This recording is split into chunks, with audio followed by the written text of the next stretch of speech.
Hey, how's it going? And today I wanted to just do a video about deconstructing a professional grade. What happened was in the most recent download of Vegas Pro, Vegas Pro 16, they actually included a sample project. And that project is essentially, it's only 8 tracks, but essentially it contains a master class worth of information on how to work with the program and how to do things. So what I thought would be fun to do is kind of the one track I was really interested in. There's 8 tracks in the sample project. One is music, one is the video clips. Some of them are text and titles. Actually, just what they did with all the noise textures was kind of blew my mind. So I'm actually going to be doing a separate tutorial on working with these noise textures because they did a phenomenal job working with that. But what we're going to do is we're going to solo out just the video clip because I can tell that this was done by somebody who, if they are not a professional colorist, they've had training and they've at least done 5 or 6 Udemy classes. The thing about Vegas is that there's a million ways, I mean not a million, but there's many ways to do the same thing. And when you go into the effects panel in Vegas, you've got, I don't know, I haven't counted them all. There's like 80, I think, the combinations of things that you can do is really unlimited. And in a certain way, there is no right or wrong. But in another, there probably is a workflow that is a best practice as far as you're going to color correct or you're going to color grade something. So what I found fascinating is the way the chains were ordered. There's 9 video clips in this sample project, and all the chains were ordered in the same way. So the color corrector first, the color curve second, and the saturation adjust last. And if we want to talk about each one individually, we can. The color corrector always seems like an intimidating thing. You can use it for grading and correcting. Before I get too far down the road here, let me just go over these terms real fast. At least in my mind, these are how they're defined. The difference between color correcting and color grading. Color correcting, in my mind, has to do with correcting things related to exposure and white balance, things that should have been done in the camera but weren't, or maybe it was an error and you're correcting it. You don't ever hear the term art correction. It's color correction, there was an error and it's being corrected. That's how I feel color correction should be defined as, when you're relating to basic issues of exposure, white balance. And then color grading, though, is something different in my mind. That's an artistic endeavor to achieve a certain look, and there's no right or wrong there.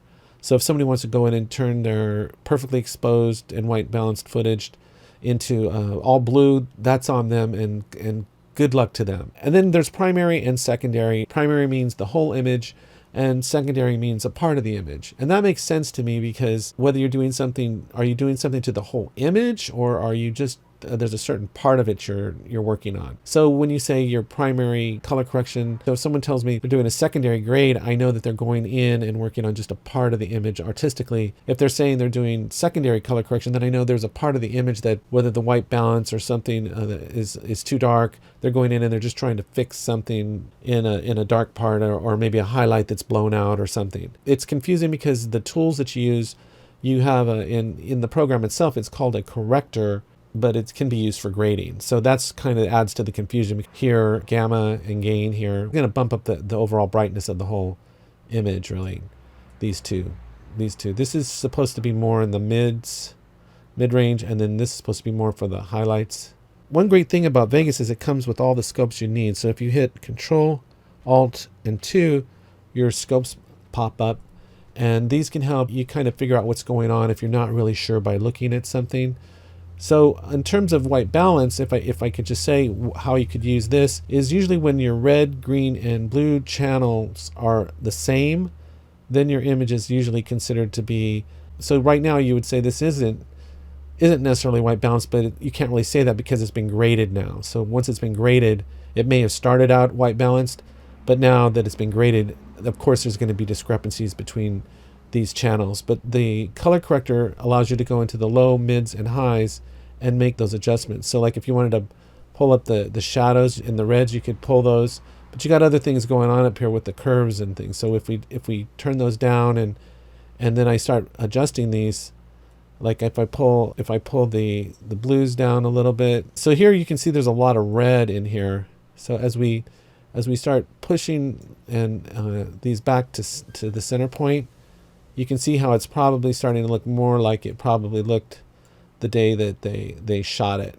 And you know, also notice how the channels are looking the same, the red, the green, and the blue. So white balance is essentially you're just making sure that these three channels are the same. Color corrector can be used for grading and correcting.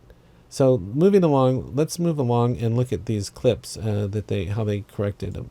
So like here's an overhead shot. Obviously all these shots appear to be drone. I think there was a couple that weren't drone shots, but all the rest were. So here you got the same chain, color corrector, color curves, and saturation. Let's just click off each one and see, we can see the relative effect of each one. Now one tool that's really helpful on here, in addition to the RGB parade, is the vector scope, which mimics these color wheels. So if I move one of these color wheels around, you can see how it's changing. So as the wheel goes around, sometimes that's called phase, but then it's also called hue, right? So I'm adjusting the hues as the wheel's spinning around.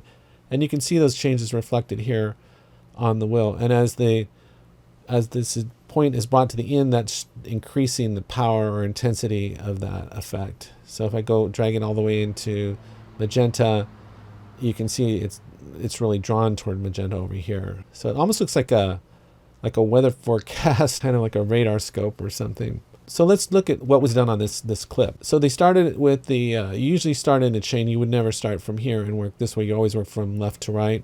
So on the first thing is the color corrector. And if we click the effect off and on and look at the vector scope, you can see that this image was more warm and more toward the red, the original image. And then what was done was it was pulled in the shadows and the midtones more toward the blues. And it doesn't look like anything was adjusted down here. So they used this control to cool down or pull into the blue the shadows and the midtones, and they actually pulled the highlights more toward the red, just a touch.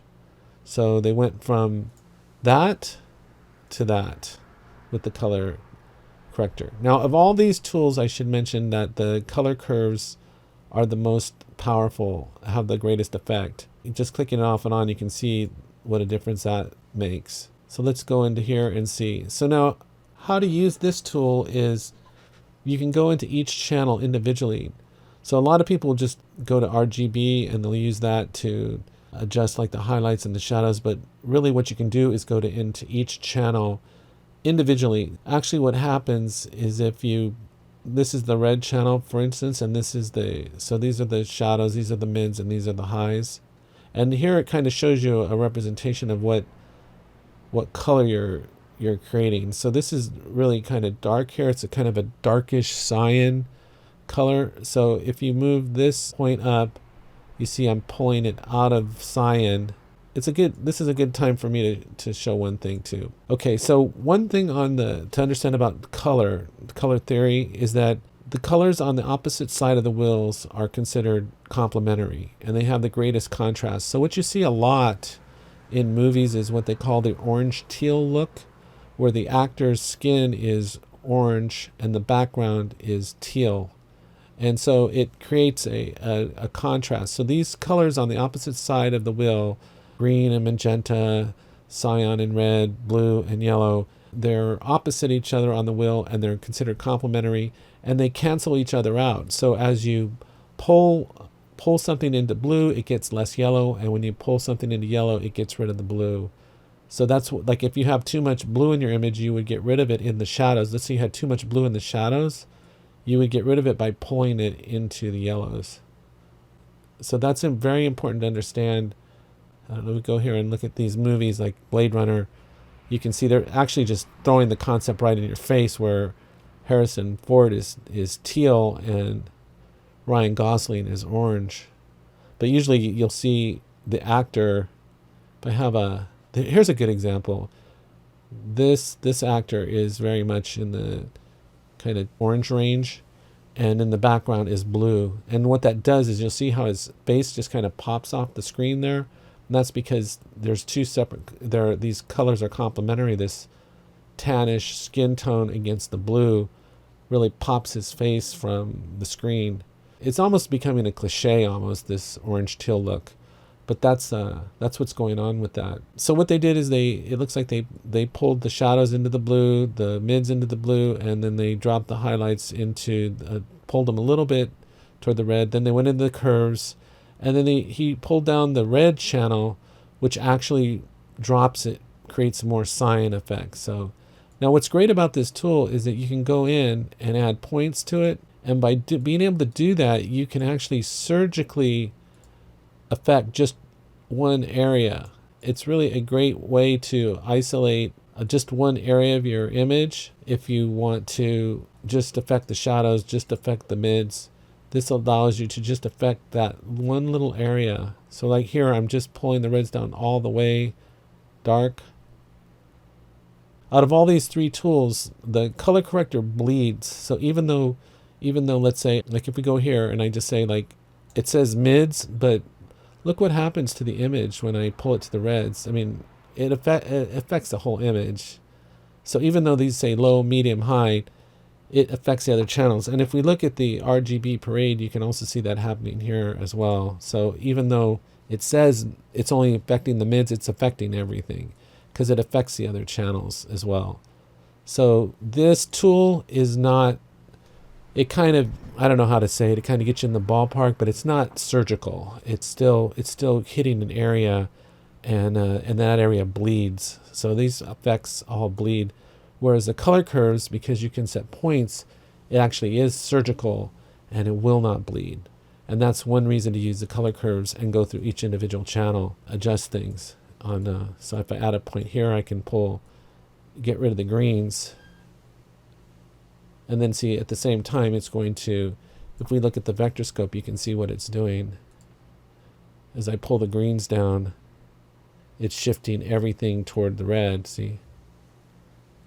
So these are great tools to use so that you can get verification of what you're actually doing.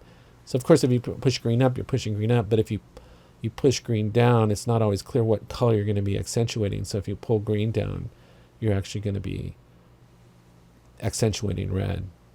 So that's what they did there. And then the saturation adjust, if I click it off and on, it's a very subtle effect. But this allows you to go in, again, it's supposed to affect, like, boost the saturation just in the highs and just in the shadows. And then this is the spread, which expands it out or contracts it in. And this is just, it's the same kind of thing in the center, off the center. But they just did very little here with the saturation adjust. So let's take a look at one more here, and then I think we'll call it a day. Again, it's the same chain, color corrector first, color curves, and saturation. So we'll just click off each one and take a look and see.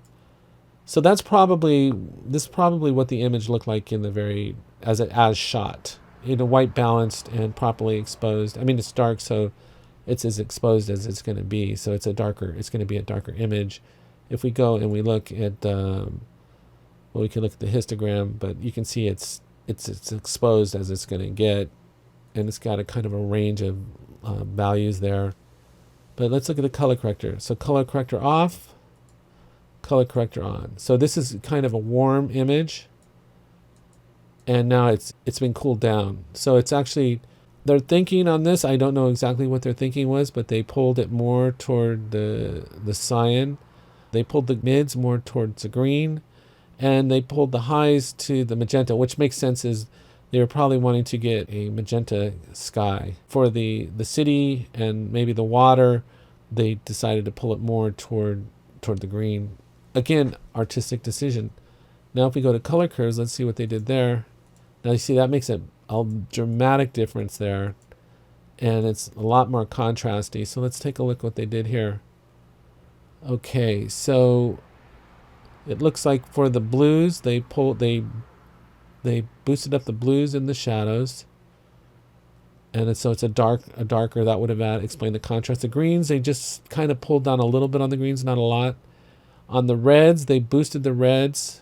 So let's take a look at that. If we go into the red channel, they boosted the reds. See, I can boost them even more if I wanted to, but maybe they started distorting too much. So they wanted a magenta. They boosted the red a little bit too. If we look at the vector scope, we can kind of see what that's doing. Yeah, it's just, yeah, you can see it's almost all red there. So if we push this up, yeah, they increased the red, and then they dropped the reds, which again brings it more to cyan. You see that dropping down here? As we pull the reds, it increases the cyan. So increasing red increases red, decreasing red increases cyan. And let's, just for fun, let's go into greens. So decreasing greens pulls it towards magenta too. See that? Look at that. Wow, that's really pulls it all toward the magenta. So decreasing green pulls it toward magenta, which makes sense because it's on the opposite side, right? And then again, let's see what saturation adjust did. You can't even see that it even had an effect. Just some subtle little maybe adjustments there, very subtle. That was kind of fun. Let me do one more. Okay, so this is just a carryover from this one, although I already went in and changed that one. So let's take a look at what they did on this one. Again, it's the same chain: color corrector, color curves, saturation. And again, of all these three, color curves has the most profound effect. Like I said, you can use these controls not only for correcting, but for grading. And you could just use one. I mean, if you could only use one, it would be color curves would be the one to use, to be honest with you.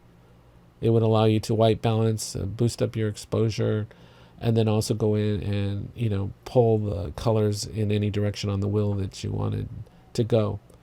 Okay, so let's see. So the first step was the color corrector, and let's see, that did. It's the same old story, right? Okay, so the shadows into the blue, the magenta into the sky, which makes sense because in the previous shot he did that, and he did the same thing he did. They pulled it into the greens a little bit. So they wanted the mids to have a little bit of a greenish, yellowish cast, maybe due to the city, and then the sky magenta, and then the shadows blue, which makes sense because you got water and that's all. But if you look at it, it does change it from yellow warm to magenta sky and blue down here. Now let's look at color curves, what that did. See, again, this added a lot of contrast and really just kind of takes it up the whole level. So again, it's the same story. They boosted the reds in the highs. They brought the reds down in the shadows. They kind of isolated that effect a little bit by adding points. And interestingly, looks like they boosted up the greens a little bit here. I'm not sure why they do that for. Oh, I guess it kind of gives the water if you look at the water, it gives it kind of a nice little touch there. So maybe that's what they wanted to do because of the water, give a little green to the water. And then we go into saturation adjust. Just some minor changes here. So like if you can see, like if I pull this up, it's very subtle. It doesn't even all the way up. It's not even doing anything really that I notice. On the shadows, let's see. Oh, that makes a big difference.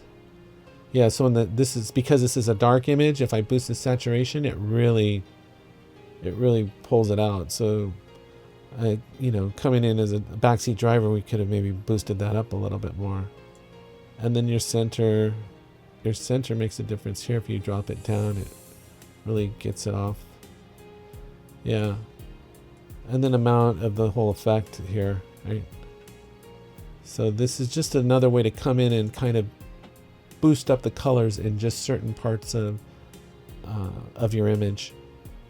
Believe it or not, that's it. So I just wanted to go over this. This is a very smart way to set up your color controls if you're looking to do a primary and a secondary grade, because with the color curves you can go in and just affect a part of the image.